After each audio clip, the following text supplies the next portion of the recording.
తెలంగాణ రాష్ట్ర వ్యాప్తంగా ఒక రాజకీయంగా హాట్ టాపిక్గా మారింది. ఎన్నికల షెడ్యూల్ ఖరారైపోయింది. ఎన్నికలు కూడా అమల్లోకి వచ్చింది.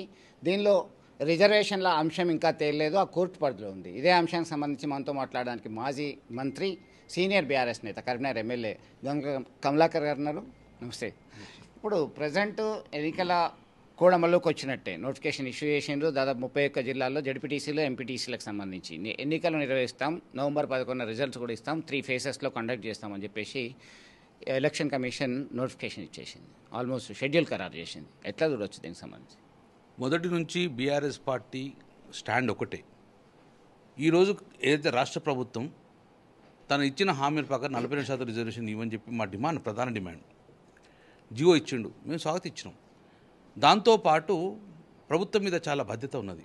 ఈ 42% జియో ఇవ్వడమే కాదు, దాన్ని ఇంప్లిమెంట్ చేసే బాధ్యత కూడా ప్రభుత్వానిది. ఒకవేళ ప్రభుత్వం ఇంప్లిమెంట్ చేయక చేతులెత్తేస్తే దానికి బీసీల పక్షాన భారీ మూల్యం చెల్లించే పరిస్థితి కాంగ్రెస్ పార్టీ ఉంటుంది. ఎందుకంటే రెస్పాన్సిబిలిటీ వాళ్ళదే. నేను మొదటి నుంచి చెప్పుకుంటూ వచ్చిన, గతంలో కూడా బీహార్లో ఏం జరిగిందో, తమిళనాడులో ఏం జరిగిందో, బీహార్ ఫెయిల్ అయింది, తమిళనాడు సక్సెస్ అయింది, తమిళనాడు పోతేనే సక్సెస్ అని చెప్పి జరిగింది. అసెంబ్లీ అప్పుడు చెప్పినాం. ఈరోజు తమిళనాడు ప్రకారంగా చేయలేదు, వీళ్ళు బీహార్ ప్రకారం చేసిండ్రు. జియో 42% రీజన్ ప్రభుత్వం ఇచ్చింది.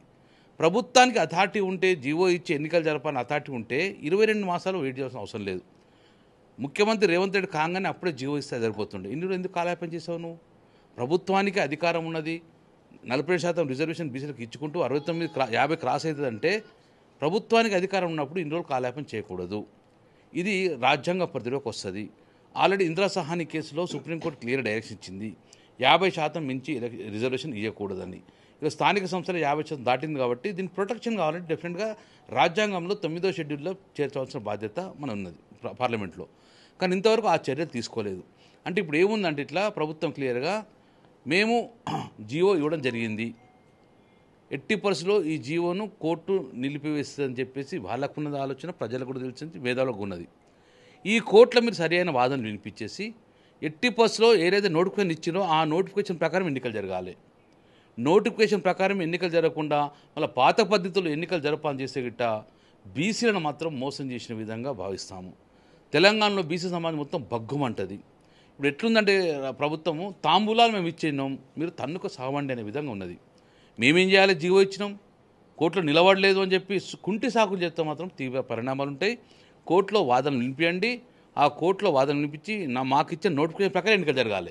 మళ్ళీ రీనోటిఫికేషన్ 40% తగ్గించుకొని బీసీల గిట్ట మళ్ళీ ఇస్తే గిట్ట తెలంగాణ సమాజం ఊరుకోదు. ఇప్పుడు ఖబర్దారు చెప్తున్నాం మేము. ఇప్పుడు మీరు పులి మీద స్వారీ చేస్తున్నారు, ఆ స్వారీ దిగడం అనేది బ్రహ్మాండం దిగాలి, లేకపోతే పులి మింగేస్తుంది. బీసీ అనే పులి మేము మింగేసే పరిస్థితి వచ్చింది. కాబట్టి సీదా ఒకటే, తెలంగాణ బీసీల పక్షాన మేము కోరేది ఒకటే, ఏదైతే ఈరోజు నోటిఫికేషన్ ఇచ్చావో ఆ నోటిఫికేషన్ ప్రకారమే ఎన్నికలు జరగాలి. 31 జిల్లా పరిషత్తులు ఉన్నాయి, అందులో 13 బీసీలు కేటాయించారు. ఆ 13 బీసీలకు ఒక్కడు కూడా బీసీ జిల్లా పరిషత్ చైర్మన్ తగ్గకూడదు.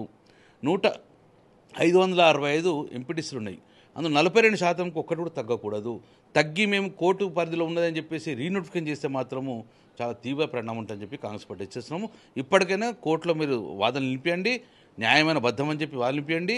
మీరు మన తమిళనాడును కోడ్ చేయండి, దాని ప్రకారంగా ఎన్నికలు పోవాలి తప్ప. కానీ మీరు మళ్ళీ బీసీలకు 40% తగ్గించి ఎన్నికలు పోతే తీవ్ర పరిణామం ఉంటే హెచ్చరిస్తున్నాం. అంటే మీరు చెప్పినట్టుగా 42% సంబంధించి కోర్టు పరిధిలో ఉంది, 50% క్రాస్ కారాదు. అయితే 9th షెడ్యూల్లో లేదు కాబట్టి according to supreme court guidelines that will be invalid, nullified అనేది కాన్స్టిట్యూషనల్ ఎక్స్పర్ట్స్ చెప్తున్నటువంటి పరిస్థితి.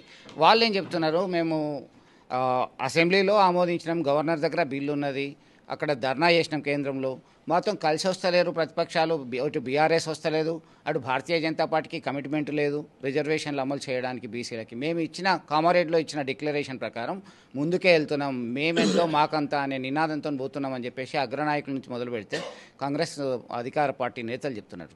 మీరు ఎట్లా చూస్తారు? గమ్యం లేని నడక చీకట్లో బాణం వేసిన పద్ధతిలో ఉన్నది. నడక పోవాలంటే ఒక గమ్యం ఉండాలి. నీకేం గమ్యం ఉన్నది? చీకట్లో బాణం వేసి ఎటు తగులుతుంది? గమ్యం చేరది. మీరు కూడా గమ్యం చేరాలంటే శాస్త్రీయబద్ధంగా చేయాలని చెప్పి ఎన్నోసార్లు మేము మొత్తుకున్నాం. శాస్త్రీయత దెబ్బతిన్నది. ఇది మీకు తమిళనాడులో కూడా ఒక 2-3 సార్లు ఇట్లా జియో పాస్ చేసినా కూడా కోర్టు కొట్టేసింది. వాళ్ళు దాని ప్రొటెక్షన్ కావాలంటే 9th షెడ్యూల్ 94 పెట్టేయడం జరిగింది. మేము మొదటి నుంచి చెప్తున్నాం 9th షెడ్యూల్ చేస్తేనే దీనికి ప్రొటెక్షన్ దొరుకుతుంది, లేదా ప్రొటెక్షన్ ఉండదని చెప్పేస్తున్నాం. మహారాష్ట్రని ఉదాహరణ తీసుకొని మహారాష్ట్ర అలాగే జీవో ఇచ్చి ఎన్నికలకు పోతే ఎన్నికలను కూడా రద్దు చేసింది కోర్టు. అవన్నీ పరిణామాలు లేవా? ప్రభుత్వానికి గుడ్డిదా? ప్రభుత్వం తెలియదా? ప్రభుత్వం గుడ్డి కాదు కదా, ప్రభుత్వం తెలవాలి కాబట్టి ప్రభుత్వం తెలుసుకొని ముందుకెళ్ళాలి. ఈరోజు ప్రభుత్వం అన్నీ తెలిసి కూడా కళ్ళు మూసుకొని జీవో ఇచ్చింది. జీవో అంటే ప్రజలు మోసం చేయడమే. జీవో ఇచ్చింది కదా, దీన్ని ఇంప్లిమెంట్ చేయకపోతే మాత్రం డెఫినెట్గా బీసీ సమాజం మాత్రం చాలా తీవ్ర పరిణామం ఉంటుంది, భగ్గం ఉంటుంది. బీసీ సమాజం మొత్తం రోడ్ల మీకు వచ్చే పరిస్థితి వచ్చింది. మేము ఇప్పుడు కూడా శాంతి ఇస్తున్నామంటే ప్రభుత్వం ఇంకా నమ్మకం ఉన్నది. కోర్టు పరిధిలో అంశాన్ని డెఫినెట్గా కొట్లాడి మా నోటిఫికేషన్ ఏదైతే ఇవాళ ఇచ్చారో ఆ నోటిఫికేషన్ కట్టుబడి ఎలక్షన్ జరగాలని మేము డిమాండ్ చేస్తున్నాం. ఒకవేళ elections according to election commission notifications జరిగితే బీఆర్ఎస్ పరిస్థితి ఎట్లా ఉండబోతున్నది? రాష్ట్ర వ్యాప్తంగా 31 జడ్పీటీసీలు 565 ఎంపీటీసీలకు సంబంధించి మీరు ఏ అంశాల మీద ముందుకెళ్ళేటువంటి పరిస్థితి ఉంది? మీకు కలిసి వచ్చేటువంటి అవకాశం క్లియర్గా బీఆర్ఎస్ పార్టీ ఒకటి 31 జిల్లా పరిషత్లో 13 బీసీ కేటాయించాలి. ఒక్కటి తగ్గినా బీఆర్ఎస్ పార్టీ రోడ్డు మీదకి వస్తుంది. ఒక్కటి తగ్గినా బీఆర్ఎస్ పార్టీ 13 ఆళ్ళు నోటిఫికేషన్ ఇచ్చినా మీరు నోటిఫికేషన్ కట్టుబడండి. ఇంకా సంవత్సరం అవుతా 2 సంవత్సరాల అవుతారో సుప్రీంకోర్టు ప్రొటెక్షన్ తీసుకుంటారా, రాజ్యాంగం ప్రొటెక్షన్ తీసుకుంటారా, కానీ 13 జిల్లా పరిషత్ చైర్మన్లకు తగ్గద్దు. మాకు 42% తగ్గకూడదు. దాని ప్రకారంగానే మీరు నోటిఫికేషన్ ఇచ్చిన వల్ల ఆ నోటిఫికేషన్ కట్టుబడి ఉండమని చెప్తున్నాము. లేకపోతే బీఆర్ఎస్ పార్టీ పేదల పక్షాన ఉంటుంది, బీసీల పక్షాన ఉంటుంది. మా నోటికాడ బుక్క కొట్టే పరిస్థితి తీసుకొస్తున్నారు. ఎన్నో ఏళ్ళగా మీరు కామన్ డిక్లరేషన్ పెట్టింది కదా, బీసీ ఓట్లు కొల్లగొట్టిరు కదా, మొత్తము రాజ్యాధికారం చేపట్టింది కదా. రేవంత్ రెడ్డి ముఖ్యమంత్రి అయినంటే బీసీకి మొత్తం కొల్లగొట్టిరు. ఆ బీసీలకు హామీ ఇచ్చి 40% ఇస్తామని చెప్పేసి ఆ హామీ నిలబెట్టుకుంటే గద్దె దిగండి. మా ఓట్లతోనే కదా మీరు గెలిచిండ్రు, మా ఓట్లతోనే గద్దెనెక్కిరు కదా. మమ్మల్ని సాటిస్ఫై చేయకపోతే మీకు పదవి ఎందుకు? అది కాబట్టి మీకు పదవిలో కొనసాగాలి ఇంకా 3 సంవత్సరాలు అంటే మాకు ఇవాళ నోటిఫికేషన్గా కట్టుబడి ఉండాలని అని చెప్తున్నాను. సార్ ఖచ్చితంగా నోటిఫికేషన్ కట్టుబడి ఉండాల్సిందే. కోర్టు తీర్పు ఎట్లా వస్తుందో మనం వెయిట్ అండ్ సీ అనేటువంటి ధోరణి ఉంది. తాంబూలాలు ఇచ్చాం తన్నుకు చావండి అనే ధోరణిలాగా ఉంది ఎన్నికల నోటిఫికేషన్ సంబంధించి. ఖచ్చితంగా 42% రిజర్వేషన్లు అమలు కాకపోతే పూర్తి స్థాయిలో బీఆర్ఎస్ తన సత్తా చాడడానికి సైతం సిద్ధంగా ఉన్నాము. అమలు అయ్యేంత వరకు ఎన్నికలు నిర్వహించడానికి వీల్లేదు అనేటువంటి డిమాండ్తో ముందుకొస్తున్నటువంటి పరిస్థితి స్పష్టం చేశారు. విడుదల సుమంత్తో కలిసి చంద్రశేఖర్, ఆర్టీవీ, కరీంనగర్ నుండి. అసలైన తొలి వెలుగు. ఫాలో వాట్సాప్ @తొలి వెలుగు అఫీషియల్.